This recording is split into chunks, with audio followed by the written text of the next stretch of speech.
अस्सलाम वालेकुम। हमारे सेशन 4 में आप सबको खुश आमदीद। पिछली क्लास में जो हमने पढ़ा था उसको देख लेते हैं एक नज़र। लास्ट सेशन में हमने अकाउंटिंग साइकिल को कंप्लीट किया था और आज के इस सेशन में हम चेक्स राइटिंग और इन्वेंट्री मैनेजमेंट इन दो टॉपिक्स को कंप्लीट करेंगे। हम चलते हैं अपने टॉपिक की तरफ। ओके, मैं चाहूँगा कि सबसे पहले हम चेक राइटिंग को पढ़ लें, इसको समझ लें। चेक राइटिंग, चेक बेसिकली क्या होता है? चेक एक प्रिंटेड बैंक इंस्ट्रूमेंट होता है जो कि अनकंडीशनल ऑर्डर होता है, यानी हम बैंक को एक ऑर्डर कर रहे होते हैं इस चेक के थ्रू, जिसमें कोई कंडीशन अप्लाई नहीं होती है कि अगर ऐसा होगा तो ये पास होगा, ऐसा नहीं होगा तो ये हमारा ऑर्डर पास नहीं होगा। इस तरह की कोई कंडीशन नहीं होती है। ये चेक साइन कौन करता है? जिसका अकाउंट होता है ऑब्वियसली वो साइन करता है। और ये एक सर्टेन अमाउंट के लिए चेक इशू किया जाता है और वो अकाउंट होल्डर के अकाउंट में पहले से मौजूद होना चाहिए। ठीक है। अच्छा, चेक जैसे कि आपके सामने यहाँ नजर आ रहे हैं, इसके मुख्तलिफ कंटेंट्स होते हैं। एक इसका ये लीफलेट होता है, छोटा सा इसके साथ लीफ होता है जो कि हमारी चेक बुक में ही रह जाता है। और इसका ये जो पोर्शन होता है, ये पोर्शन कट के और एज अ चेक इस्तेमाल होता है। देखिए, इसमें सबसे ऊपर बैंक का नाम लिखा होता है, ब्रांच मेंशन हुई भी होती है। इस तरफ चेक नंबर लिखा हुआ होता है और यहाँ पर एक लिखा हुआ पे और फिर बीच में एक स्पेस खाली छोड़ा हुआ है और फिर बियरर लिखा हुआ है। नीचे हमारे पास अमाउंट्स इन वर्ड्स लिखने की जगह होती है और यहाँ पर एक बॉक्स बना होता है जिसमें अमाउंट इन नंबर्स लिखते हैं। ये सिग्नेचर का कॉलम है, स्टैम्प भी यहीं आता है। यहाँ पर जो अकाउंट होल्डर होता है उसकी इंफॉर्मेशन आ रही होती है, यानी यहाँ पर अकाउंट होल्डर का IBAN नंबर यानी इंटरनेशनल बैंकिंग अकाउंट नंबर आता है और उसका टाइटल ऑफ अकाउंट आता है। और नीचे भी ये बैंक अकाउंट और बैंक की ब्रांच और बैंक का अपना जो कोड होता है उसकी सारी इंफॉर्मेशन होती है। और इसमें साथ ही आप यहाँ देख सकते हैं, मैच कर सकते हैं, चेक नंबर भी आ गया। ठीक है, तो ये सारे कंटेंट्स होते हैं। ये जो छोटा सा लीफलेट होता है ये चेक बुक में ही रह जाता है। इसमें हम अपनी याददाश्त के लिए चीजें लिखते हैं, मसलन किस डेट को ये चेक इशू हुआ था, किसको इशू हुआ था, उस वक्त बैलेंस कितना था, हमने कितना डिपॉजिट किया, टोटल कितना हो गया। उसके बाद इस चेक में हमने कितना अमाउंट लिखा जो कि फिर माइनस हो जाएगा और फिर ये आपका नेट बैलेंस आ जाएगा।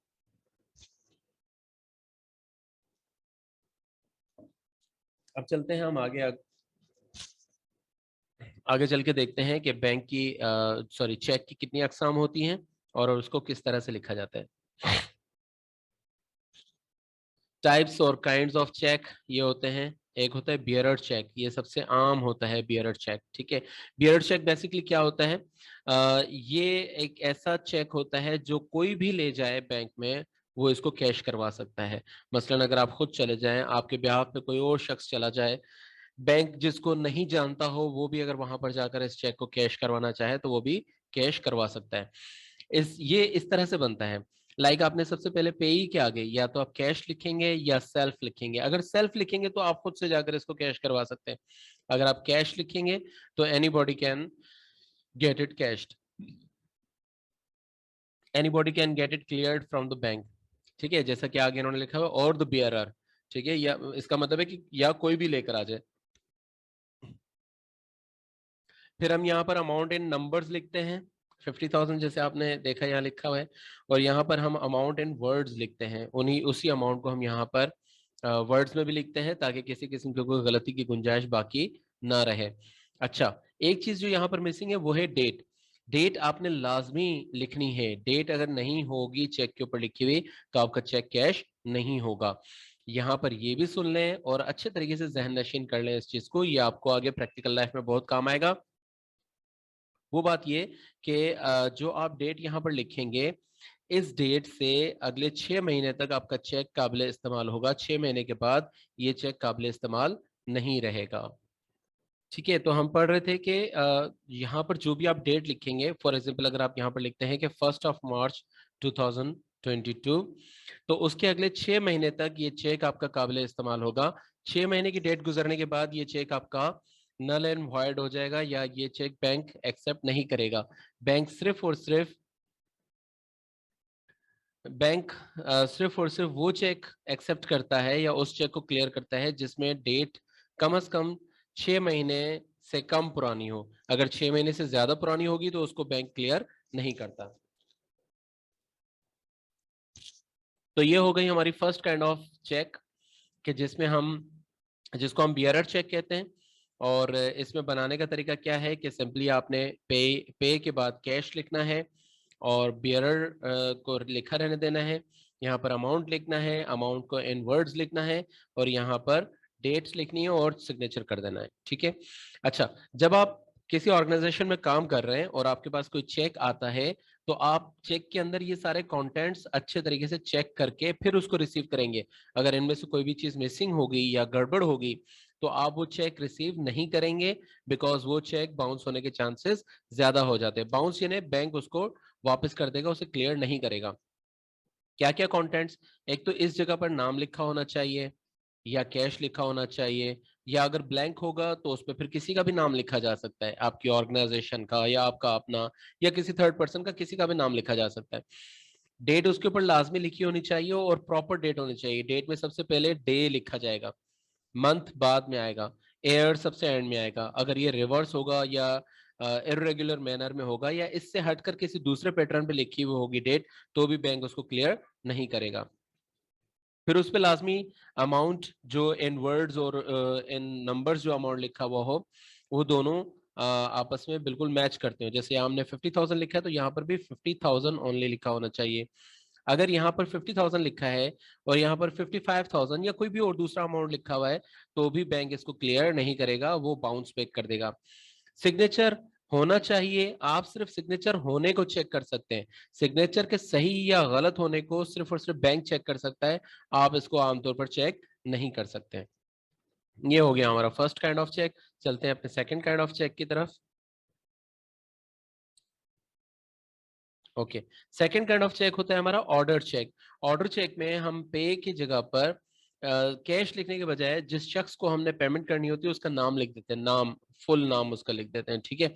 अब ये शख्स, जैसे हमने नाम यहाँ लिख दिया मोहम्मद इमरान अली शाह, तो मोहम्मद इमरान अली शाह बैंक में जाकर अपना एनआईसी कार्ड प्रेजेंट करेगा और ये चेक प्रेजेंट करेगा।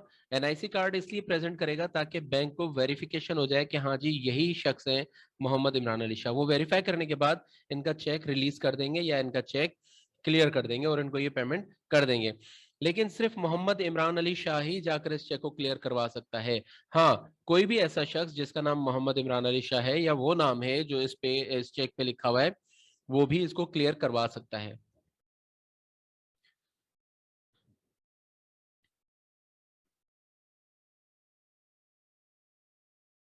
अच्छा नवेद, आप कह रहे हैं कि वीडियो एक ही जगह पर स्टॉप है। आप बताएं अभी आपको क्या ऑर्डर चेक नजर आ रहा है या वही बियरर चेक नजर आ रहा है आपको? चले मैं दोबारा से भी शेयर कर लेता हूँ इसे। Is it okay now? अब बताइएगा, क्या अब आपको वीडियो सही नजर आ रही? नवेद अब बताइएगा, अब आपको स्क्रीन सही नजर आ रही, शेयर हो रही है? Okay good. ऑर्डर चेक में हमने पढ़ा कि हम क्या करते हैं कि पे के बाद हम उस शख्स का नाम लिख देते हैं जिसको हमने चेक इशू करना होता है और बियरर को हम कार्ड देते हैं। ठीक है। जब ये शख्स या कोई भी शख्स इस चेक को बैंक में ले जाकर प्रेजेंट करेगा कैश करवाने के लिए, तो बैंक उससे डिमांड करेगा कि आप अपना एनआईसी कार्ड दिखाएं या कोई भी ऐसा प्रूफ दिखाएं, ऑफिशियल प्रूफ गवर्नमेंट ने जो इशू किया हो कि आप ही हैं मोहम्मद इमरान अली शाह। जिसका एक आम सा जो बिल्कुल सादा सा एक सबूत होता है वो हमारा एनआईसी कार्ड होता है कि हमारे एनआईसी कार्ड पे हमारी सारी डिटेल लिखी हुई होती है। तो मैं अपना एनआईसी कार्ड पेश करूंगा वहां पर और उनको दिखाऊंगा और साबित करूंगा कि हाँ जी मैं ही मोहम्मद इमरान अली शाह हूँ, तो ये चेक मुझे इशू कर दिया जाएगा, यानी इस चेक के ऊपर जो अमाउंट लिखी हुई है वो अमाउंट मुझे दे दी जाएगी। ठीक है। और बैंक ये चेक अपने पास अपने रिकॉर्ड में रख देता है। ये होता है ऑर्डर चेक। ऑर्डर चेक के बाद तीसरी किस्म जो है वो होती है क्रॉस चेक की। क्रॉस चेक में सिंपल ये वही ऑर्डर चेक ही होता है, लेकिन इसको हम क्रॉस कर देते हैं। ठीक है। इसको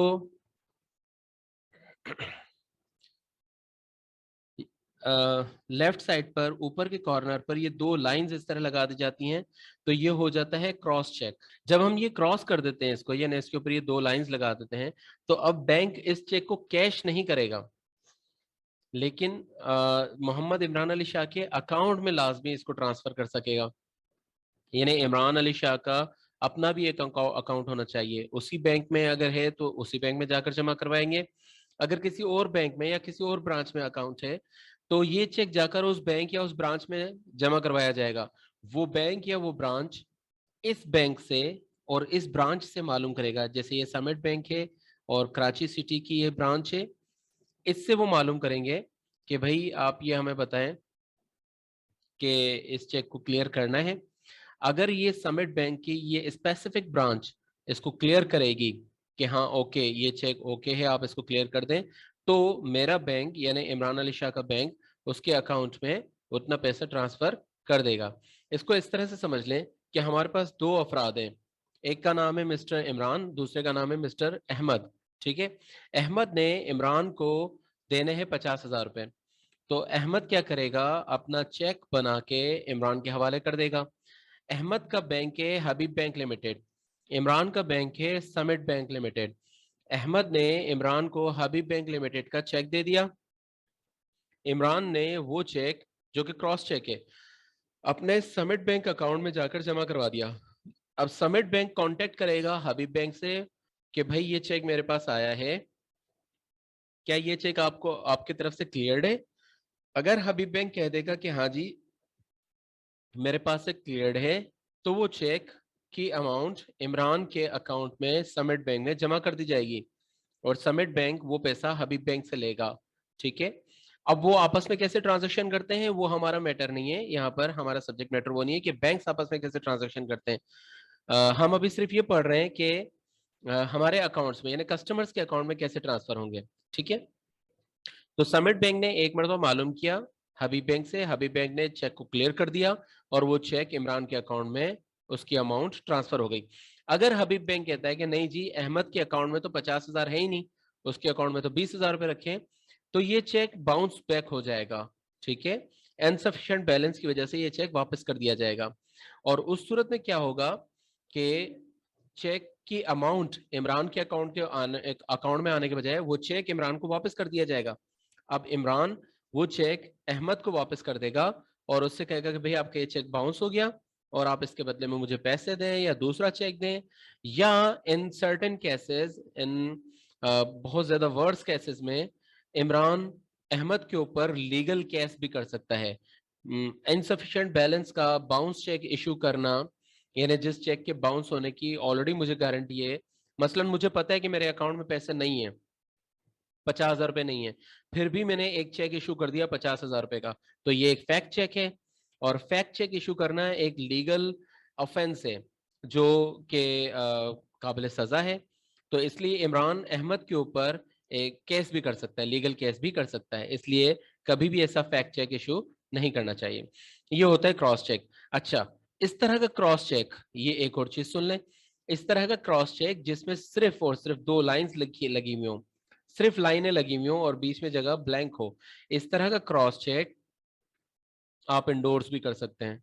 मसलन अहमद ने ये चेक बनाया इमरान शाह के लिए और इमरान ने आगे पेमेंट करनी है मुनीर को, तो इमरान इसी चेक को मुनीर को इंडोर्स कर सकता है, यही सेम चेक जो अहमद ने इमरान शाह के नाम पर बनाया है, इमरान इस चेक के पीछे इंडोर्समेंट लिखकर मुनीर को दे देगा और मुनीर इस चेक को अपने अकाउंट में डिपॉजिट करवा सकता है। ठीक है, ये प्रैक्टिस वैसे आजकल नहीं है, प्रैक्टिकल यूजेज में नहीं है, लेकिन इसकी कंडीशन यही है। ओके जी, इंडोर्समेंट के हवाले से अगर आपने पूछना हो कुछ तो वो फिर आप कमेंट्स में पूछ लीजिएगा, फिर मैं आपको मजीद उसको डिफाइन कर दूंगा। ठीक है, ओके। नेक्स्ट हमारा स्टेप है अकाउंट पे चेक। अच्छा, इसमें सेम वही है, हम नॉन बियरर सॉरी एक ऑर्डर चेक बनाते हैं, ऑर्डर चेक को क्रॉस कर देते हैं, क्रॉस करने के बाद उसके यहाँ पर हम लिख देते हैं, दोनों लाइंस के अंडर बीच में हम लिख देते हैं अकाउंट पेई ओनली।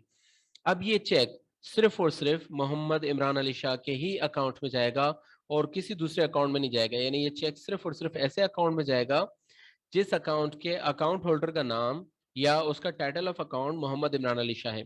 ओके, इमरान अली शाह के नाम के तो बहुत सारे होंगे। हाँ तो ठीक है, जिसका भी नाम इमरान इमरान अली शाह होगा वो अपने अकाउंट में इस चेक को जमा करवा सकता है। इस चीज से बचने के लिए मजीद क्या किया जाता है कि चेक के आगे उस शख्स का या एनआईसी नंबर या एनटीएन नंबर लिख दिया जाता है।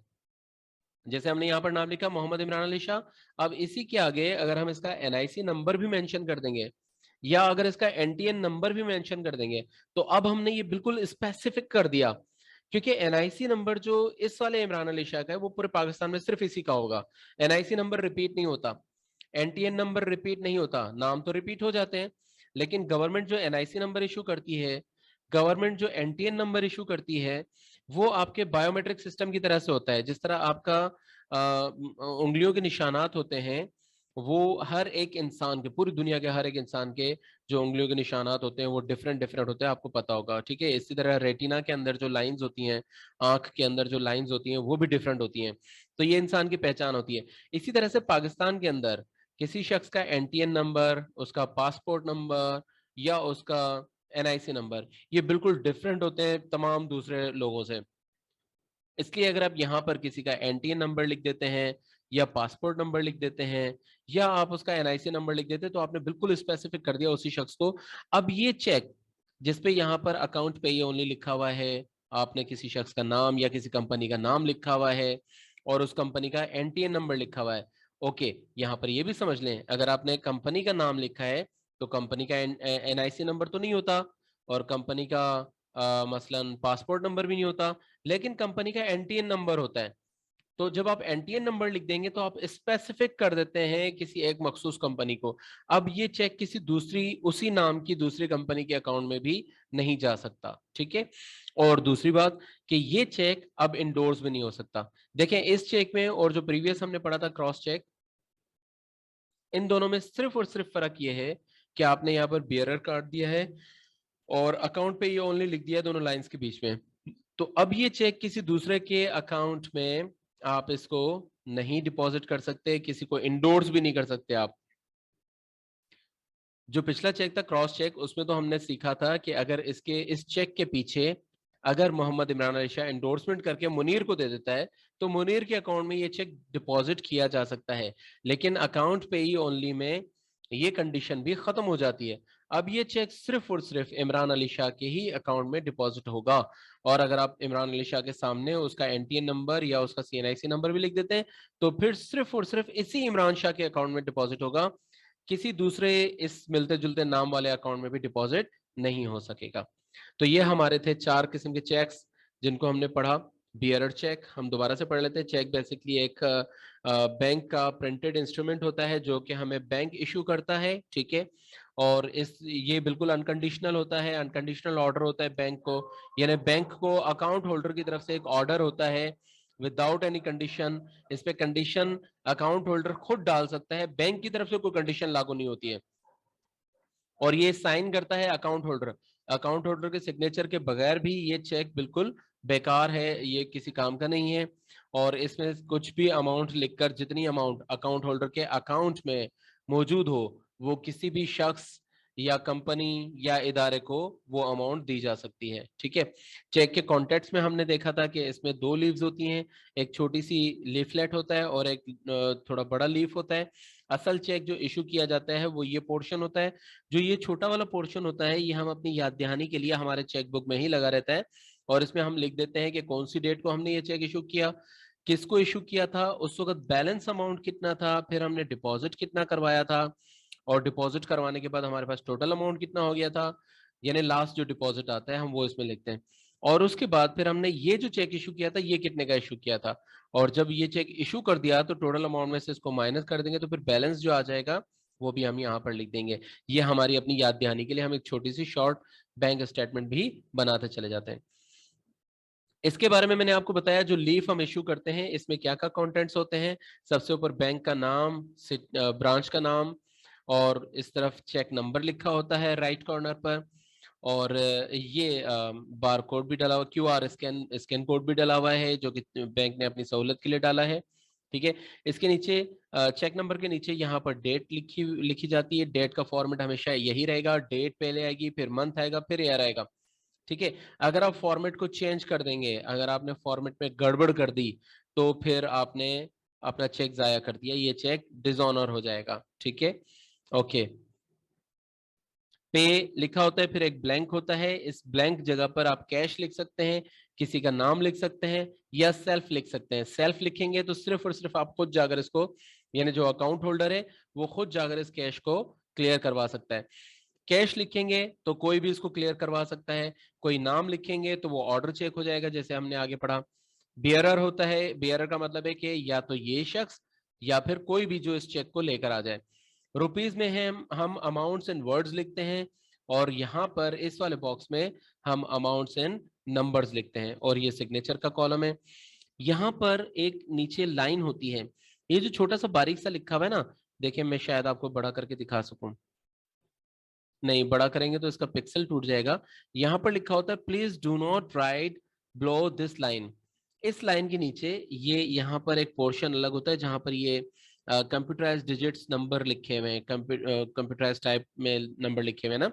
ठीक है, जैसे पुराने हम जो वो करते थे टाइपराइटर के जरिए से नंबर लिखते थे, इस तरह के नंबर्स लिखे हुए हैं। तो इन नंबर्स की जो पोर्शन होता है, इस पोर्शन पे कोई भी लाइन नहीं आनी चाहिए, कुछ भी नहीं लिखना है आपने। ठीक है, ये इस चीज का थोड़ा ख्याल रखा जाता है इसमें। और ये हो गया हमारा चेक। फिर हमने पढ़ा कि बियरर चेक क्या होता है। बियरर चेक में आपको बता चुका कि उस पर आप कैश लिख देते हैं तो कोई भी शख्स जाएगा, या जैसे आगे लिखा हुआ है और बियरर, जो भी इस चेक को लेकर आएगा ये चेक वो कैश करवा सकता है। ठीक है, उसके बाद फिर अच्छा, यहाँ पर जो शख्स ये चेक कैश करवा रहा है उसको अपनी आइडेंटिफिकेशन जाहिर करने की जरूरत नहीं है, अगर चेक लेस देन 100,000 या लेस देन 500,000 है। मेरा ख्याल है आजकल जो इसकी चल रही है लिमिट जो चल रही है वो 1 लाख रुपया है। यानी चेक अगर 1 लाख रुपए से कम का होगा तो फिर आपको अपनी आइडेंटिफिकेशन शो करने की जरूरत नहीं है।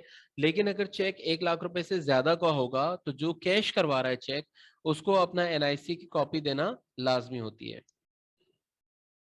उसके बाद है ऑर्डर चेक। ऑर्डर चेक में हम सिर्फ नाम लिख देते हैं और बियरर को काट देते हैं। अब कोई भी इस नाम का शख्स जाकर इस चेक को कैश करवा सकता है। ठीक है, इस नाम के अलावा मसलन आपने यहाँ नाम लिख दिया मोहम्मद इमरान अली शाह, अब ये चेक कैश करवाने जा रहा है, मसलन मुनीर इस चेक को कैश करवाने जा रहा है, वो नहीं करवा सकेगा, क्योंकि बैंक उससे कहेगा कि आप अपना एनआईसी दिखाएं। जब वो अपना पर्सनल एनआईसी दिखाएगा तो वो मुनीर नाम का होगा, तो बैंक उसको इस चेक को कैश करके नहीं देगा। सिर्फ और सिर्फ कोई भी ऐसा शख्स जिसका नाम मोहम्मद इमरान अली शाह है, वो अपने एनआईसी की कॉपी दिखा के, एनआईसी दिखा के बैंक में इस चेक को कैश करवा सकता है। ये हो गया ऑर्डर चेक। उसके बाद cross cheque. Cross cheque is same as order cheque, उसमें हम बियरर को नहीं काटते, इसको लिखा रहने देते हैं, और यहाँ पर हम 2 लाइंस डाल देते हैं, क्रॉस कर देते हैं इसको। ठीक है, ऑर्डर चेक के बाद ये क्रॉस चेक आ गया। जब आप चेक अपना क्रॉस कर देते हैं तो ये चेक इस इमरान शाह के अकाउंट में जा सकेगा, या इमरान शाह किसी तीसरे बंदे को इंडोर्स कर सकेगा।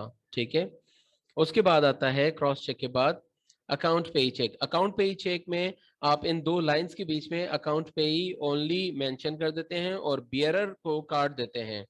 ठीक है, ये दो काम करने के बाद क्या होता है कि ना तो ये चेक इंडोर्स होगा, ना ये चेक कैश किया जा सकेगा, ये चेक सिर्फ और सिर्फ मोहम्मद इमरान अली शाह के अकाउंट में डिपॉजिट किया जा सकेगा, उसके अलावा कुछ भी नहीं हो सकेगा।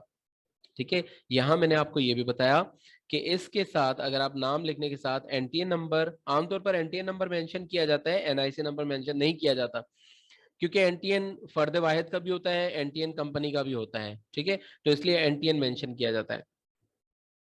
अगर आप एनटीएन लिख देते हैं तो इससे मिलते जुलते नाम की किसी दूसरी कंपनी या दूसरे शख्स के अकाउंट में भी नहीं जाएगा, स्पेसिफिकली सिर्फ और सिर्फ इसी शख्स के अकाउंट में ये चेक कैश हो सकेगा, यानी डिपॉजिट हो सकेगा सिर्फ और सिर्फ इसी शख्स के अकाउंट में, और किसी के अकाउंट में भी डिपॉजिट नहीं हो सकेगा ये चेक।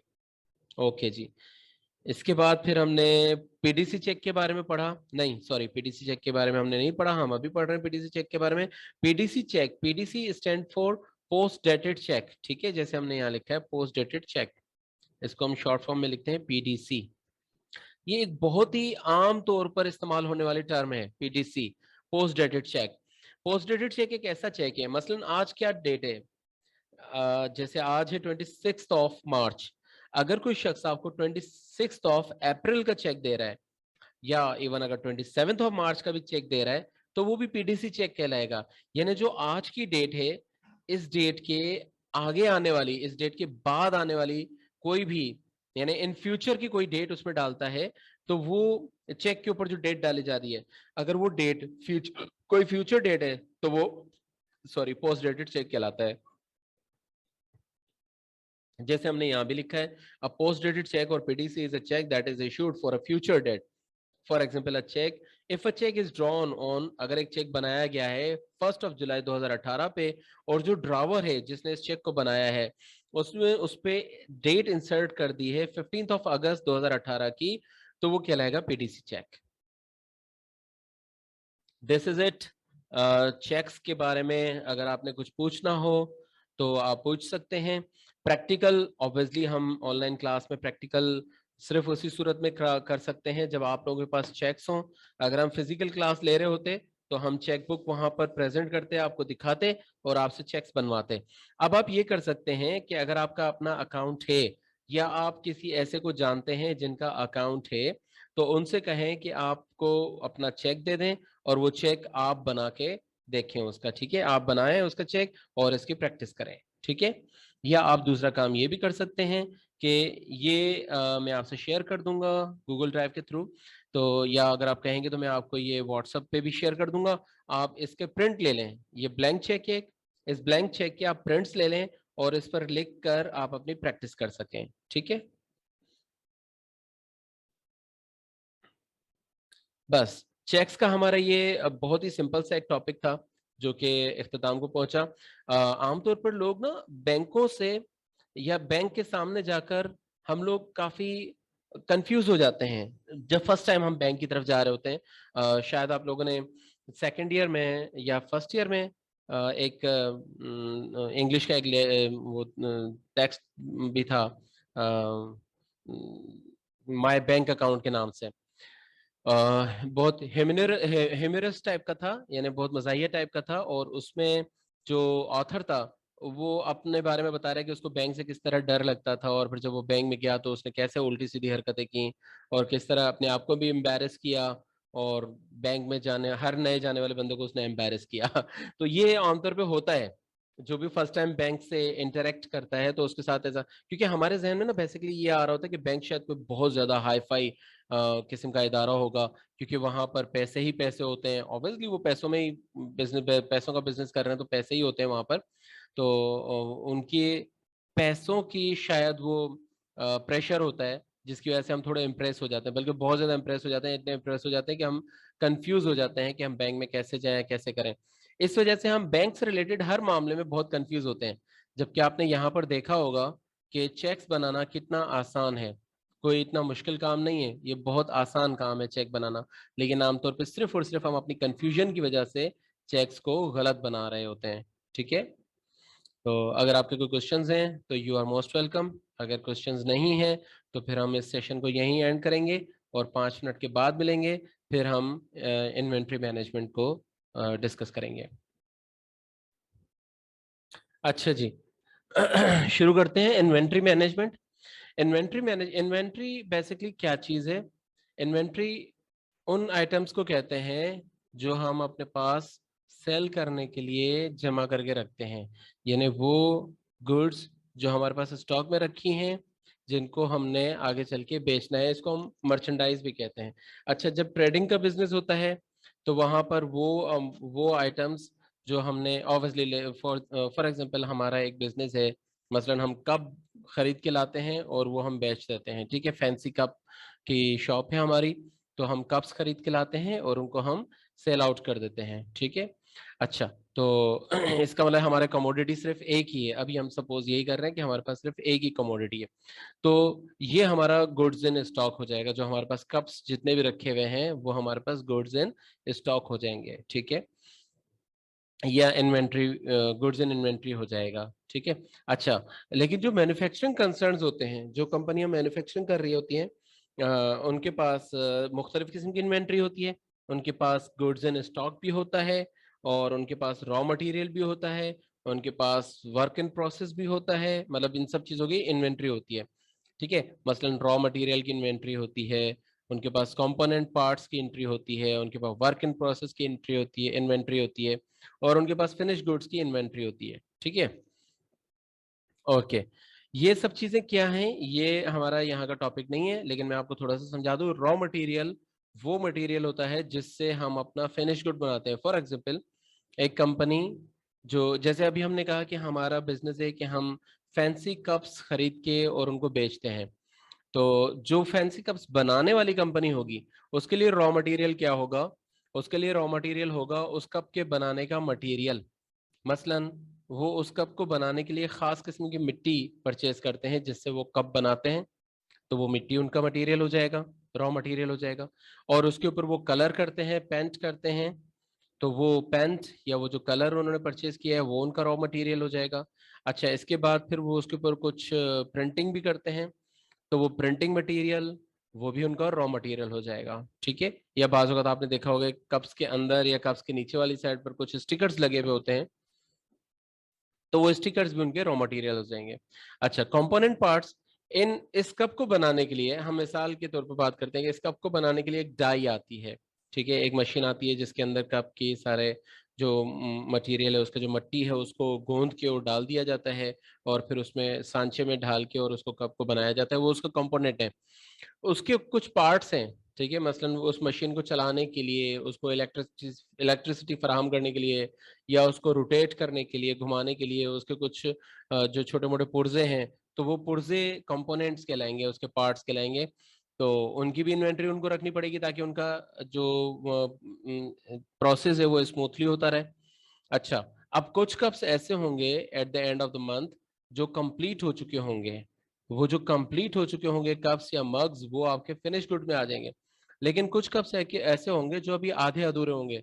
मसलन हो सकता है कि उनकी मट्टी गूंधी हुई हो और आगे कोई प्रोसेस ना हुआ हो। ये भी हो सकता है कि उनकी मट्टी गूंद के और उनसे सिर्फ कप बना के अभी रख दिए गए हैं, अभी उनको पकाया नहीं गया। मसलन जब कप जब कप या मग बनाए जाते हैं मट्टी के, तो फिर उनको एक बर्नर के अंदर डाल के भट्टी के अंदर डाल के उनको पकाया जाता है ताकि वो सख्त हो जाए। और कुछ ऐसे होंगे जो पके हुए होंगे लेकिन अभी उनके ऊपर कलर नहीं हुआ, कुछ ऐसे होंगे जो कलर हो चुके हैं लेकिन अभी वो पैकिंग में नहीं गए। तो ये सब कहलाएगा वर्क इन प्रोसेस। तो वर्क इन प्रोसेस की भी उनकी अपनी अलग इन्वेंटरी होगी। ठीक है। अच्छा, इस सारी किस्म की इन्वेंटरीज को हमें मैनेज करना होता है। बड़ी ऑर्गेनाइजेशंस के अंदर वेयर हाउस मैनेजर्स होते हैं बाकायदा, और वेयर हाउस में पूरा एक डिपार्टमेंट होता है जिनका काम होता है इन्वेंटरी को मैनेज करना। अगर इन्वेंटरी आपकी सही से मैनेज नहीं होगी तो आपके बहुत सारे जो ऑपरेशंस हैं, बहुत सारे आपके प्रोसेसेस हैं, वो गड़बड़ हो जाएंगे। ठीक है। ये बहुत इंपॉर्टेंट होता है ये डिसाइड करना कि क्या चीज परचेज करनी है, कब पर परचेज करनी है और कितनी परचेज करनी है। ठीक है, ताकि आपका जो भी प्रोसेस है, जो भी आपके ऑपरेशंस हैं, वो प्रॉपरली चलते रहें। अच्छा जी, इसके मुख्तलिफ तरीके होते हैं लेकिन जो मोस्ट यूज्ड मेथड्स हैं वो हम यहाँ पर डिस्कस करेंगे। ठीक है, इनमें सबसे पहला होता है फर्स्ट इन फर्स्ट आउट, जिसको हम कहते हैं फीफो मेथड। शॉर्ट फॉर्म में कहते हैं फीफो मेथड, या फाइफो सिस्टम भी कहते हैं, या फीफो मेथड भी कहते हैं।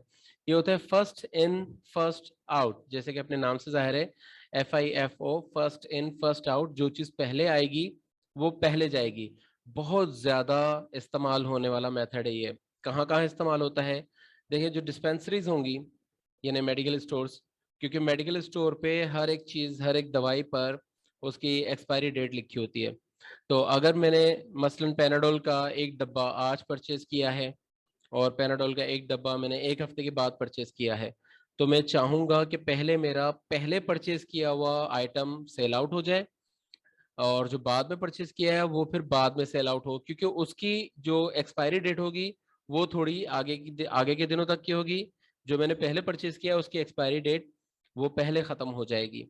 अच्छा जी, हमने कहा कि ये ऐसे बिजनेसेस में काम आती है जहां पर चीजों के एक्सपायर हो जाने का ज्यादा खतरा होता है, जैसे कि मेडिकल स्टोर्स हो गया, जिस तरह के ग्रोसरी स्टोर्स हो गए, या ऐसे पेरिशेबल आइटम्स, मसलन खाने पीने की चीजें हो गई, या जिस तरह कहीं पर अगर जैसे मीट शॉप्स हैं जहाँ गोश्त वगैरह बिक रहा है, तो ये सारी जगहें ऐसी हैं। मसलन आप कह सकते हैं कि तकरीबन एक जितने भी इस तरह के ट्रेडिंग के बिजनेसेस हो रहे हैं उनमें एक बहुत बड़े पैमाने पर मैं परसेंटेज में नहीं कहना चाह रहा हूँ, लेकिन शायद अब मोर देन 70 to 80% बिजनेसेस ऐसे होंगे जहां पर फीफो मेथड इस्तेमाल करना जरूरत है, नीड है।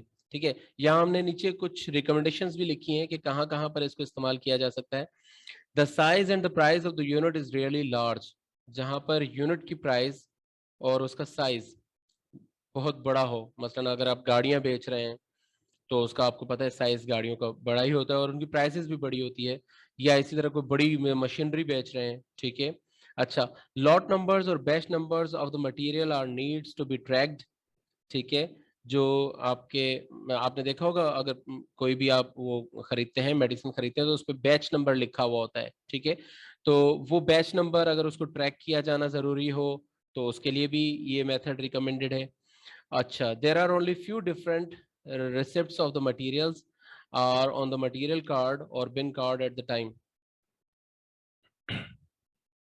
अच्छा, जो बिन कार्ड है इसको हम आगे चल के डिस्कस करेंगे, तो वहां पर इसके मटेरियल जो है वो बहुत कम कम रिसीव हो रहा है अगर बिन कार्ड पे, तो उस सूरत में भी ये फीफो मेथड जो है वो ज्यादा रिकमेंडेड है।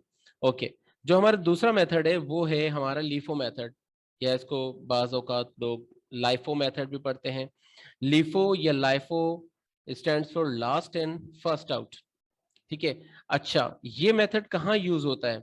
अजीब सी बात नहीं लगती कि जो चीज बाद में आई उसको हम पहले बेच देंगे और जो चीज पहले आई है उसको हम रखेंगे, पुराना करेंगे। भाई क्यों हम उस किसी चीज को पुराना करेंगे? क्या रीजन हो सकता है किसी चीज को पुराना करने का? ऑफिस में काम करने का एक नुकसान ये भी होता है कि आपको किसी भी टाइम पर कॉल कर ली जाएगी और and you have to attend that call, आप उसको मना नहीं कर सकते हैं। ओके जी, लाइफो मेथड यानी लास्ट इन फर्स्ट आउट, हम कह रहे थे कि बहुत अजीब सा लगता है कि हम अपनी चीजों को पुराना करके बेचें। अच्छा, ऐसा बात सूरतों में जरूरी हो जाता है। मसलन कुछ कमोडिटीज ऐसी होती हैं जो जितनी पुरानी होंगी उतनी ज्यादा अच्छी मानी जाती हैं और उनकी क्वालिटी उतनी बढ़ती चली जाती है। अब ऐसी कौन सी कमोडिटीज हो सकती हैं जो पुरानी होने से उनकी क्वालिटीज बढ़ती चली जाएं? पुराने होने से तो वो खराब हो सकती हैं? नहीं, ऐसा नहीं है। ऐसा है कि कुछ कमोडिटीज ऐसी होती हैं जो जितनी पुरानी होती चली जाएंगी उनकी क्वालिटी बढ़ती चली जाएगी और क्वालिटी बढ़ने से उनकी कीमत भी बढ़ेगी। मिसाल के तौर पर चावल, चावल के लिए कहा जाता है कि वो जितना पुराना होता है उतना अच्छा आता है, उतना अच्छा होता है। वो उतना अच्छा क्यों हो जाता है? क्योंकि वो बहुत ज्यादा ड्राई हो जाता है। जितना ज्यादा ड्राई चावल होगा उतनी उसमें खुशबू भी ज्यादा होगी और उतना ही वो खाने में टेस्टी भी ज्यादा होता है। इसीलिए पुराने चावल की कीमत भी ज्यादा होती है, वो महंगा बिकता है। इसी तरह शराब की कंडीशन भी है। और इसी तरह अगर कोई गोल्ड या सिल्वर या और इस तरह की पेरिशेबल सॉरी प्रीशियस आइटम्स में अगर डील करता है कोई शख्स, तो उसकी कंडीशन भी ऐसे ही है। वो जितने पुराने होंगे, मसलन सोना मैंने आज अगर परचेज करके अपने पास रख लिया है तो वो मुझे मसलन 1 लाख रुपए का एक तोला मिला है, तो आज से सोचें कि अगर 5 साल बाद में बेचूंगा तो उसको, तो वो कितने का बिकेगा? ऑब्वियसली वो ज्यादा कीमत का बिकेगा। और जो 3 साल बाद, आज से 3 साल बाद मैंने सोना खरीदा है, उसको मैं 5 साल बाद बेचूंगा तो 3 साल में उसकी कीमत और बढ़ चुकी होगी। ठीक है, तो उसको पहले बेचूंगा, सॉरी, नहीं, इस कंडीशन में ये नहीं अप्लाई होगा, सॉरी, इसको आप भूल जाएं। सिर्फ प्रीशियस आइटम्स में ये होता है कि जो चीज़ जितनी पुरानी होती चली जाएगी, सोने और चांदी को भी उसमें शायद इंक्लूड किया जा सकता है कि जितना पुराना होगा उतना अच्छा होता है। लेकिन चावल और शराब के बारे में तो ये है, और इस तरह की और भी कुछ कमोडिटीज होती होंगी जो मेरे जहन में अभी नहीं आ रही हैं। लेकिन कंडीशन यही होती है, जैसे मैंने आपको चावल की कंडीशन बताई या जैसे मैंने आपको शराब की कंडीशन बताई कि वो जितनी पुरानी होती हैं। वैसे अल्लाह ताला माफ़ रखे हम सबको कि हम कभी शराब की तिजारत करें, लेकिन एक मिसाल देने के तौर पर मैंने आपको बताया है कि वो जितना पुरानी होती है उतनी अच्छी मानी जाती है और चावल भी जितना पुराना होता है उतना अच्छा माना जाता है। ओके जी, तीसरा जो हमारे पास सबसे ज्यादा इस्तेमाल होने वाला मेथड है वो है वेटेड एवरेज मेथड। अच्छा, इस मेथड में या इस सिस्टम में हमें इस चीज से कंसर्न नहीं होता कि कोई चीज पहले आई है या कोई चीज बाद में आई है। हम उनकी एवरेज कॉस्ट ले रहे होते हैं। हम ये देखते हैं कि एज ऑफ टुडे हमारे पास जितने आइटम्स रखे हैं उनकी एवरेज कॉस्ट क्या आ रही है और हम उसी की बेसिस पर उनको सेल आउट कर रहे होते हैं। ठीक है, अच्छा, अब यहाँ पर हमने एक छोटी सी मिसाल ली हुई है। जैसे एक कंपनी है जावेद एंड कंपनी, इसकी इंफॉर्मेशन है कुछ इन्वेंट्री की। इसको हम समझेंगे तीनों मेथड्स पर और फिर उसके जरिए से हम इन तीनों मेथड्स को अच्छी तरीके से समझने की कोशिश करेंगे। मिसाल के तौर पर जावेद एंड कंपनी ने परचेजेस किए इन डेट्स में 1 अगस्त को 120 यूनिट्स परचेज किए 120 रुपए के हिसाब से, 8 अगस्त को 50 यूनिट्स परचेज किए हैं 125 रुपए के हिसाब से, और 16 अगस्त को 20 यूनिट परचेज किए हैं 140 के हिसाब से, और 20 अगस्त को 30 यूनिट्स परचेज किए हैं 150 के हिसाब से। ये इनका परचेजिंग का डेटा आ गया। और ये इनका सेल्स का डेटा है। 6 अगस्त को इन्होंने 100 यूनिट सेल आउट किए हैं 140 के हिसाब से, 10 अगस्त को 55 यूनिट सेल आउट किए हैं 145 के हिसाब से, और 20 अगस्त को 40 यूनिट सेल आउट किए हैं 160 के हिसाब से। नोट में पढ़ते हैं क्या लिखा है। Only the quantities under the sales column is relevant to the inventory valuation. The sales price of rupees 140, PKR 146, 145 and PKR 160 are relevant to the for determining the sales, total sales. ठीक है, जो sales column में जो हमें units दिए हुए ना, जो क्वांटिटी दी हुई है, सिर्फ वो रेलेवेंट है हमारे इस क्वेश्चन से बिन कार्ड बनाने में या इन्वेंट्री कार्ड बनाने में, या जिसको आप स्टॉक रजिस्टर भी कह सकते हैं। ठीक है, इनकी ये जो सेलिंग प्राइस है, इससे हमें यहाँ पर कोई सरोकार नहीं है।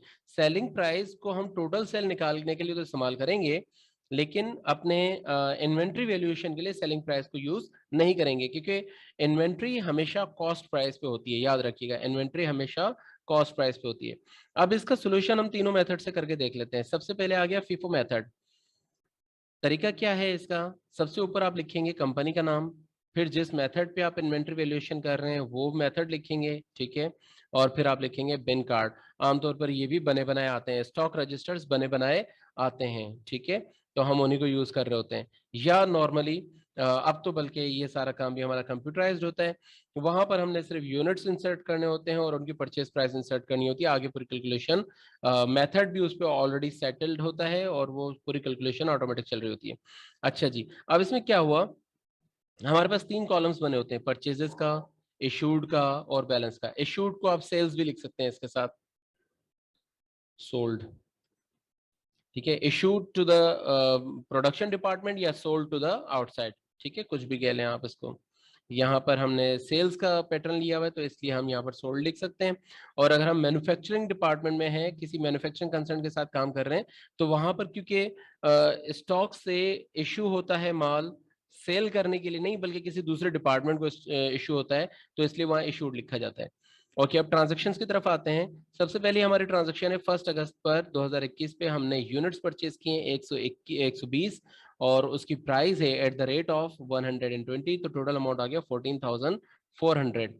इस दिन पे हमारी कोई सेल्स नहीं हुई है, तो हम इसको डायरेक्ट बैलेंस में आकर लिख देंगे। यूनिट्स आ गए, उसका रेट आ गया और उसकी अमाउंट आ गई, और इसको टोटल भी कर देंगे यहाँ पर। ठीक है, आप देख रहे हैं यहाँ पर हमने इसका टोटल कर दिया।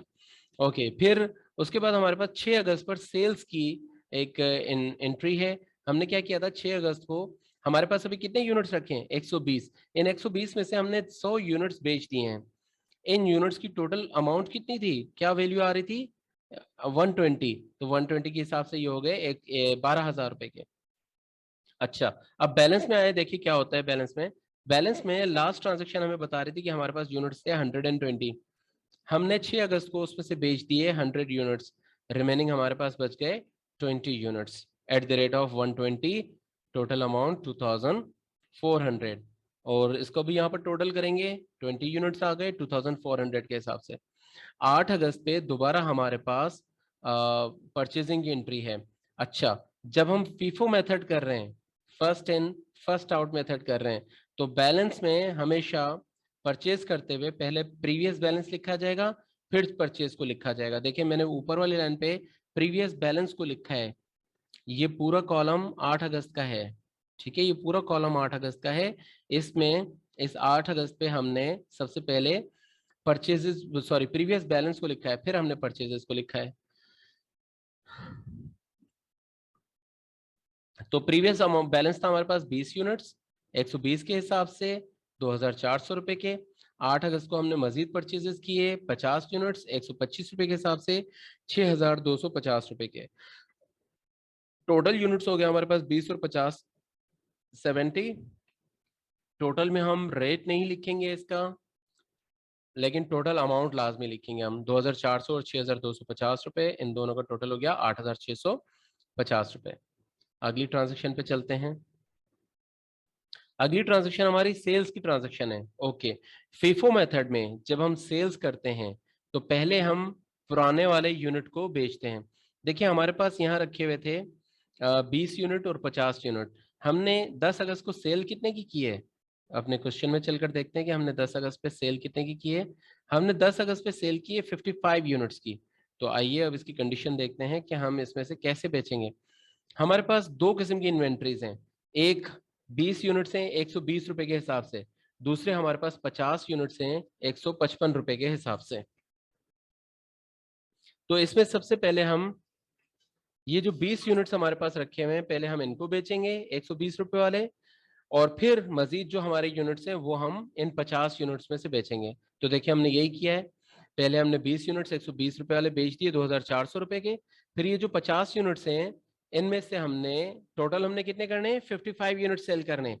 20 चले गए, बाकी मजीद 35 यूनिट्स हमने सेल करने, तो 35 यूनिट्स हमने इस 50 यूनिट्स में से 125 रुपए वाले यूनिट में से बेच दिए।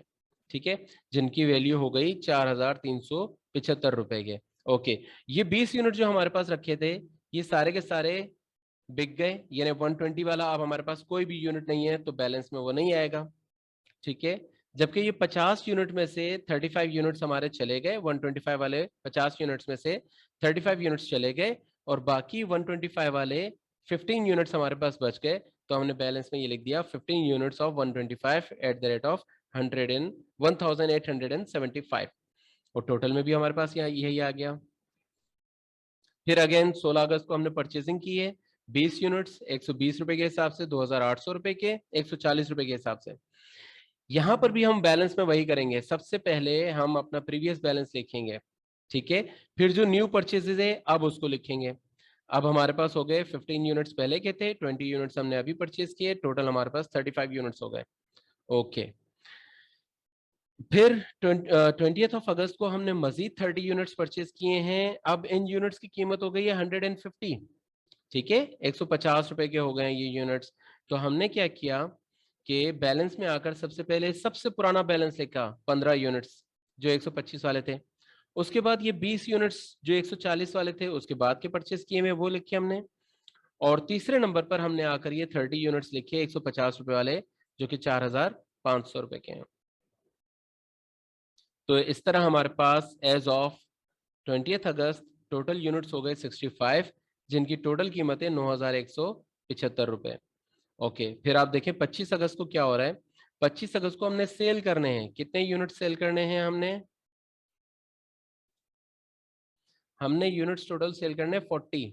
क्वेश्चन में चलकर देखते हैं कि हमें कितने यूनिट्स सेल करने के लिए कहा गया है। ये देखिए क्वेश्चन में हमें कह रहे हैं 40 units at the rate of 160। ठीक है, हमें 40 यूनिट्स बेचने के लिए कहा गया है। तो हम क्या करेंगे, उसी तरह उसी पैटर्न पे चलेंगे, जो सबसे पुराने यूनिट्स हमारे पास रखे हैं सबसे पहले उनमें से बेचेंगे। सबसे पुराने यूनिट्स हमारे पास 15 यूनिट्स रखे हैं, तो 40 यूनिट्स बेचने के लिए सबसे पहले इन 15 यूनिट्स में से हम लेंगे, ये 15 के 15 पूरे आ जाएंगे। फिर उसके बाद 140 वाले 20 यूनिट्स रखे हैं, अगर हम इनको भी ले लेते हैं तो अब हमारे पास हो गए टोटल 35 यूनिट्स। हमें 5 यूनिट्स और भी चाहिए बेचने के लिए, तो ये 5 यूनिट्स हम इन 30 यूनिट्स में से ले लेंगे 150 वाले में से। ठीक है, ये यूनिट्स भी चले गए 5 यूनिट्स। ठीक है, अब ये हमारे पास हो गए टोटल 40 यूनिट्स, 15 20 और 5 40 यूनिट्स हो गए, जिनमें से 15 यूनिट्स 120 वाले हैं, 20 यूनिट्स 140 वाले और 5 यूनिट्स 150 वाले हैं। ओके, अब आते हैं बैलेंस में। ये 15 यूनिट्स सारे के सारे खत्म हो गए, ये 20 यूनिट्स सारे के सारे खत्म हो गए, ये 30 यूनिट्स में से 5 यूनिट्स बिक गए, सेल आउट हो गए। बाकी हमारे पास 25 यूनिट्स बच गए जो कि यहाँ पर आ गए 150 वाले, जिनकी वैल्यू है 3750 रुपए। ये हो गया हमारा फीफो मेथड। अब इसी का हम पढ़ते हैं लीफो मेथड। ठीक है, देखें क्वेश्चन हमारे पास वही है, लेकिन अब कंडीशन है हमारे पास लास्ट इन फर्स्ट आउट, यानी जो सबसे एंड में आएगा उसमें से सबसे पहले बेचा जाएगा। ठीक है, 1 अगस्त को हमने परचेज किया 120 units at the rate of 120 totalling to rupees 14,400। Balance में भी हमारे पास ये आ गया 120 120 14,400, टोटल भी यही आ गया। 6 अगस्त को हमने बेच दिया 100 यूनिट्स, तो तो हमारे पास बाकी 20 यूनिट्स रह गए, ठीक है, यहाँ तक तो कोई चेंज नहीं है इन दोनों में। 8 अगस्त को हमने 50 यूनिट्स परचेज किए, तो पुराने वाले यूनिट्स पहले लिखेंगे हम 20 यूनिट्स, और जो 50 यूनिट्स अभी हमने परचेज किए उनको हम बाद में लिखेंगे। 10 अगस्त को हमने बेचने हैं, कितने बेचने हैं? 55 यूनिट सेल आउट करने हैं। याद होगा आपको, हमने पहले भी देखा था कि 10 अगस्त को हमने 55 यूनिट सेल आउट किए थे। अच्छा, हमारी अब कंडीशन क्या है? हमारी अब कंडीशन है लास्ट इन फर्स्ट आउट। हम देखेंगे कि हमारे पास जो यूनिट्स रखे हैं उनकी क्या कंडीशन है। हमारे पास पुराने पुराने यूनिट्स रखे हुए हैं 20, और जो नए यूनिट्स हैं जो सबसे लास्ट में आया हमारे पास वो 50 यूनिट्स हैं। तो हम अपने 55 यूनिट सेल आउट करने के लिए अब इसको पहले बेचेंगे, ठीक है, क्योंकि ये सबसे लास्ट में आए हैं तो हम इनको सबसे पहले बेचेंगे। ये 50 यूनिट्स आ जाएंगे, और इन 20 यूनिट्स में से हमारे पास 5 यूनिट सेल के लिए आ जाएंगे, ठीक है। इनको बेच दिया तो ये 50 यूनिट अब हमारे सारे के सारे बिक गए, जबकि इन 20 यूनिट में से 5 यूनिट बिक गए, बाकी हमारे पास 15 यूनिट्स बच गए। तो अब हमारे पास बैलेंस में आ गए 15 units at the rate of 1800, ठीक है। 16 अगस्त को देखिए हमने फिर परचेज किए हैं 20 यूनिट्स 140 के हिसाब से 2800 रुपए के। अच्छा, अगेन वही हम करेंगे कि जो पुराना बैलेंस हमारा लिखा हुआ है उसको हम पहले लिख देंगे, जो हमने नई परचेज की है उसको हम बाद में लिखेंगे। तो टोटल हमारे पास 35 यूनिट्स अवेलेबल हो गए फॉर सेल, 4675 रुपए के। उसके बाद 20 अगस्त पे हमने क्या किया कि हमने 30 यूनिट्स मजीद परचेज किए। तो अब हमारे पास पुराने वाले 15 यूनिट्स, उसके बाद वाले 20 यूनिट्स, और सबसे नए यानी सबसे लास्ट में जो आए वो 30 यूनिट्स आ गए। ओके, 25 अगस्त को हमने सेल किए 40 यूनिट्स, ठीक है। तो जो 40 यूनिट्स हमने सेल आउट किए हैं, क्वेश्चन में यही है, हमने 40 यूनिट सेल आउट किए हैं। ओके, 40 यूनिट सेल आउट किए यहाँ, और हमने सेल किए हैं 55 यूनिट्स, और हमने सेल किए 100 यूनिट्स। हमने 40 यूनिट सेल किए हैं,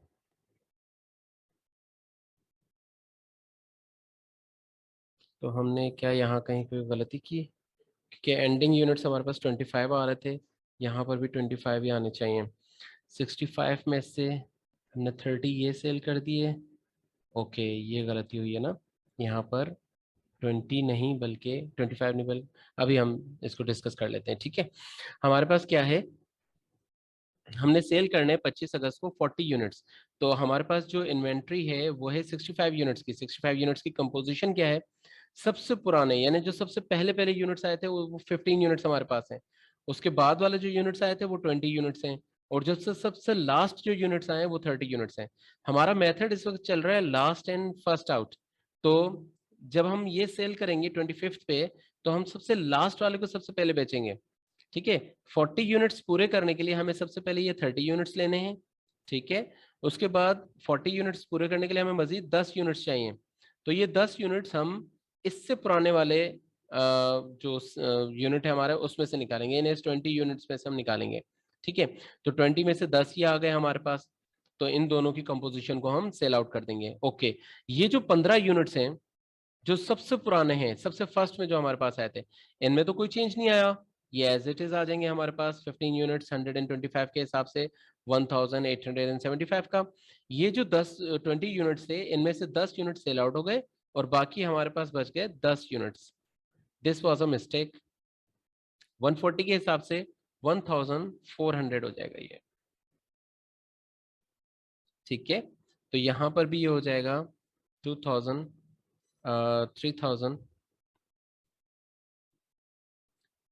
3275।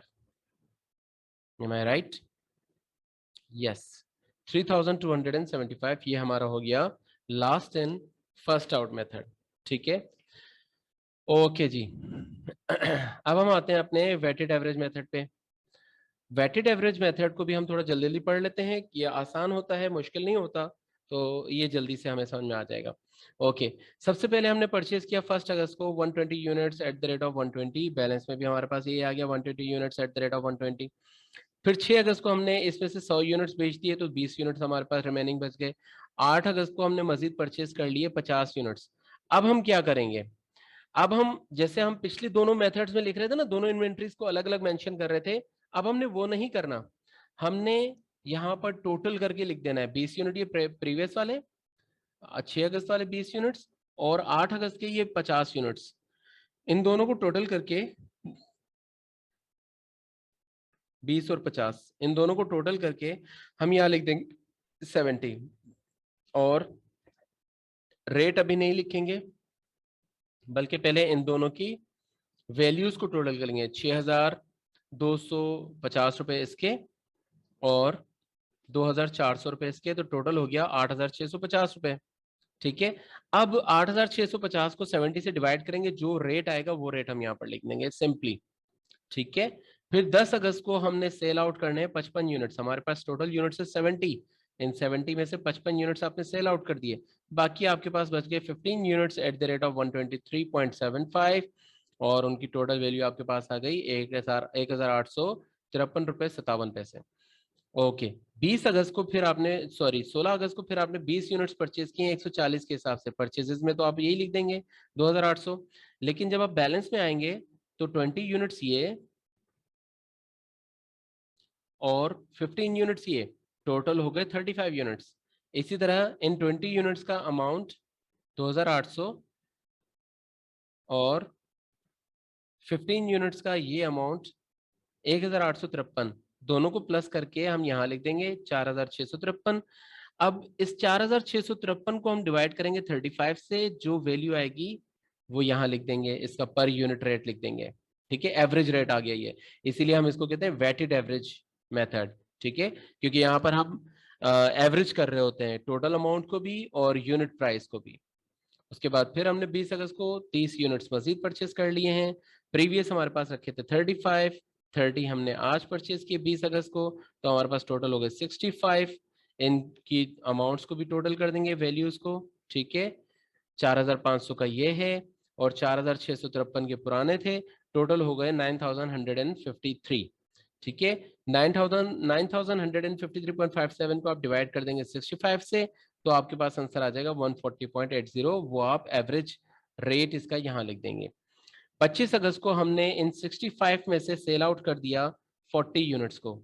ठीक है, तो 40 यूनिट सेल आउट हो गए 140.83 के हिसाब से, तो बाकी हमारे पास रिमेनिंग यूनिट्स रह गए 25, जिनकी वैल्यू है 3520। अब यहाँ देखें, यूनिट्स तो हमारे पास सेम बच रहे हैं, यहाँ भी 25 यूनिट्स बच गए, लीफो मेथड में भी 25 यूनिट्स बचे, और फीफो मेथड में भी हमारे पास 25 ही यूनिट्स बचे थे। फर्क कहाँ पर आ रहे हैं, आप इनकी जो एंडिंग अमाउंट है, जो एंडिंग इनकी प्राइस है, उसको देखें तो यहां से आपको इनका फर्क पता चलेगा। जब हमने वेटेड एवरेज किया तो हमारे पास इन 25 यूनिट्स की अमाउंट आ रही थी, इनकी कॉस्ट आ रही थी 3520 रुपए, और जब हमने लीफो मेथड यूज किया था तो 3275 रुपए अमाउंट आ रहा है। ठीक है, देखें वेटेड एवरेज में इसका जो कॉस्ट प्राइस है वो बढ़ गई, 3520 हो गई, और लिफो मेथड में था 3275, और फीफो मेथड में था 3775।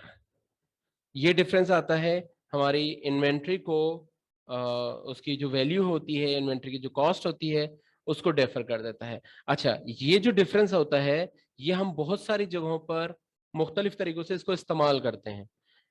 वो कैसे इस्तेमाल होगा, ये जब आप आगे मास्टर्स के लेवल पे आएंगे तो वहां पर आपको समझ में आएगा कि आप किस तरह अपने टैक्स को बचाने के लिए, अपने प्रॉफिट्स को कम शो करने के लिए, किस तरह इन चीज़ों से आप मदद हासिल करते हैं। ठीक है, तो this is it for today. हमने आज दो टॉपिक्स कवर किए, एक हमने इन्वेंट्री वैल्यूएशन किया और दूसरा हमने क्या था, चेक राइटिंग को पढ़ा। ठीक है, चेक्स के सिस्टम को हमने समझा प्रैक्टिकली। तो इसमें अगर आपको कोई क्वेश्चंस हो तो you are more than welcome to ask, और अगर कोई क्वेश्चंस नहीं है तो हम इसको यहीं एंड करेंगे और फिर इंशाल्लाह नेक्स्ट वीकेंड पर हम मिलेंगे।